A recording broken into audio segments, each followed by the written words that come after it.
We have time for one last question from Betty. So she's specifically looking for advice on developing an outline for her literature review. She asked, how do I create a literature review outline that actually helps me write instead of becoming another task on my list? So Matthew, we've always spoke about the importance of outlining. What are some basic steps that we can take to develop an effective and helpful outline as opposed to just making more work for ourselves? Yeah. So this is a great one. So the first thing I think you have to do is clarify what kind of literature review you're hoping to write. So not all literature reviews are the same. You might have a theoretical literature review that is going to explore different theories about your topic. And if that's the way that you're going, then those theories become your headings and subheadings, and that becomes your outline. You might have a historical literature review. You might be tracing the development of a process, of a theory, of an experience over time.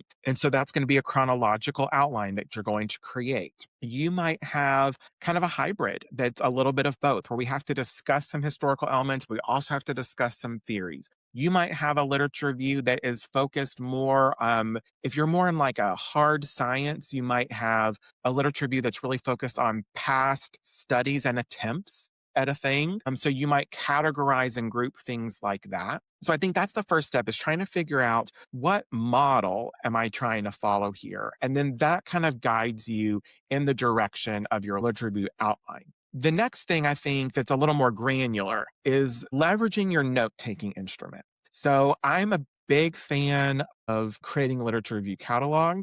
We have an awesome template at Grad Coach that can help you do that. I also will help clients sometimes make custom templates for their work based on, the information that they need. But really going through, taking notes thoughtfully, and then I sort of qualitatively code my notes in that literature review catalog. And so what that allows me to do then is filter by those qualitative codes that I've assigned to my literature. And then I can say, okay, these are going to be all of my themes, all of my headings, all my subheadings. I can move those into a Word document, copy and paste, move them around until they're in an order that feels logical. So just to recap, we choose our kind of literature review, our overall structure, whether it's theoretical, chronological, experimental, whatever. And then we get granular into our note-taking tool, use that to kind of figure out what our headings and subheadings are, and then we can go from there. I think that's really helpful to use that broad structure and granular focus as well. If we're thinking about an outline, one thing that I find is really beneficial is to think when arranging it is, what is the order of information that I have to provide? What information do I need to share in order for the next point or idea to make sense?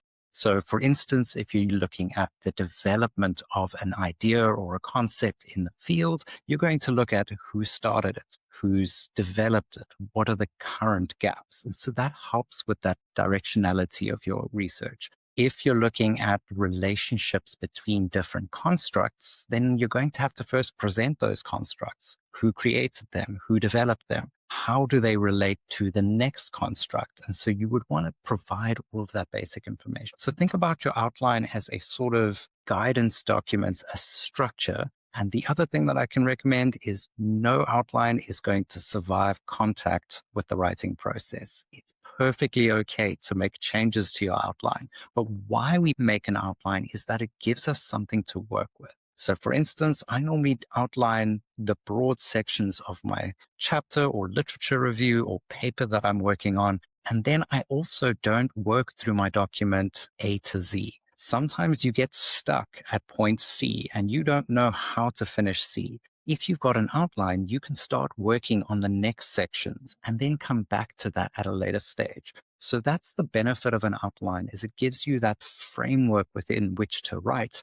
so that you're not stuck on that linear process either. The other thing that is really beneficial is once you've written an outline, share it with someone. Get feedback, because you might have assumptions, biases, you might be assuming knowledge on behalf of your reader. And so getting an outside perspective, even in someone who's not in your field, can be really beneficial for improving that outline process, making sure it makes sense to the lay reader or the reader who is educated, but not necessarily on your topic as well.